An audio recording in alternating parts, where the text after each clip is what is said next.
God will bring you into a relationship with someone, most of the time, who is not only not compatible with you, but is weak, tremendously weak, in the very areas where you would most want them to be strong. Now, why does He do that? I'll tell you why. Remember our text, Romans 8:28 and 29. What is the goal of everything God does in His providence for His children? To conform them to the image of Christ. Now, when you think of the image of Christ, what are some characteristics that just automatically spring to the forefront? Well, for me, 3. Unconditional love, mercy, and grace. If I could pick out 3 things in which they told me, you can imitate Christ in these, that's what I think about. Unconditional love, mercy, and grace. Now, I have some things here I want to just go ahead and read that I've written out so I get them right. Let me ask you a few questions.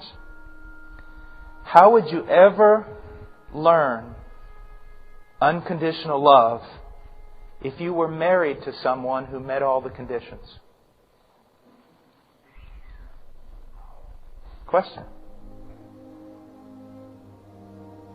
How would you ever learn mercy, patience, long-suffering, heartfelt compassion if you were married to someone who never failed you, who was never difficult with you, who never sinned against you, who was never slow to acknowledge their sin or ask for forgiveness?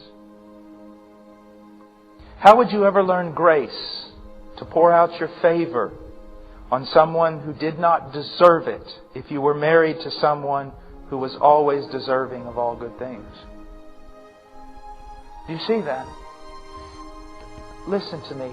The main purpose of marriage is that through your marriage you become conformed to the image of Jesus Christ.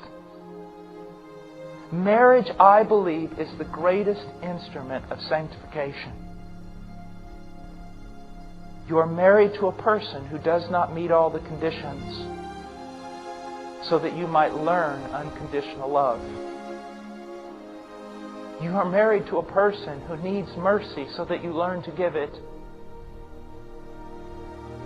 You are married to a person who does not deserve so that you learn to pour lavishly yourself out on a person who does not respond appropriately, and thus you become like the God you worship. You see, you worship God for these things, but you don't want to give them to others.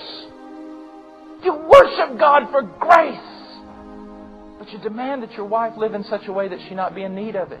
You worship God for unconditional love, but you get mad at your own wife when she doesn't meet the conditions. Do you see?